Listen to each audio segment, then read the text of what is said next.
Boxing update, the monster na Oya Inoue mapapalaban ngayong December 24 kontra Sam Goodman. May kartada ito na 19 wins, 8 KOs, walang talo, isang Australian. Dadayo ulit si Sam Goodman sa Japan para magpakitang gilas. Pero tingin ko mga tol, yamado pa rin si the monster Inoue. Mukhang mabibigyan ng unang talo si Sam Goodman. Kung manalo raw si Naoya Inoue kay Goodman, posibleng mapalaban si Inoue kay Junto Nakatani. Pero may kondisyon si Naoya Inoue. Kailangan daw mapalaban muna si Junto Nakatani kay Takuma Inoue. Kung manalo raw si Junto Nakatani kay Takuma Inoue, ito na ang pagkakataon para palaga ni The Monster Inoue. Kaya malaki po ang posibilidad na maglaban ang dalawang pound for pound ng Japan.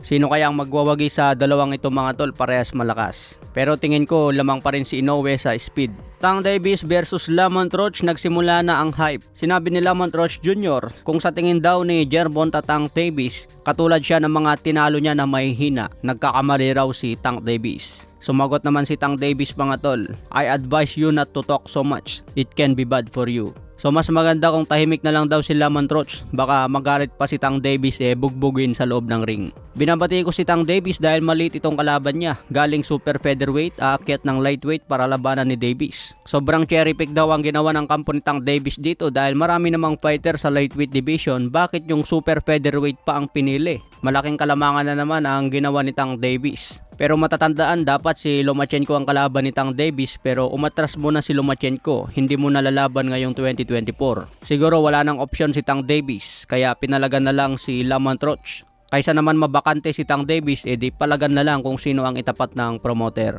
May bayad pa rin kasi yan mga tol, kahit sino ang ilaban kay Tank Davis. Kikita pa rin ng milyones yan. Kaya kahit sinong boksingero siguro, kung babayaran ka ng milyon tapos easy fight lang, tatanggapin mo na. Sa ibang banda naman, Shakur Stevenson sumagot kay Bernard Hopkins. Sabi kasi ni Bernard Hopkins, gusto niya maglaban si Ryan Garcia at Stevenson sa catchweight na 143 or 147 pounds. Sagot nga po ni Stevenson mga tol, nag-schedule pa raw siya na labanan ng isang fighter ng Golden Boy na si William Cepeda. So matapos ang laban ni Stevenson kay William Cepeda, pwede raw niya isunod si Ryan Garcia. Matagal pa bago makabalik si Ryan dahil suspendido ng 1 taon. Hindi naman pwedeng magantay ng matagal si Stevenson para lang labanan si Ryan. Kung manalo si Stevenson kay Cepeda, pwede nang itapat kay Ryan Garcia. Okay mga tol, yan lang muna mga balita natin sa ngayon. Maraming salamat po.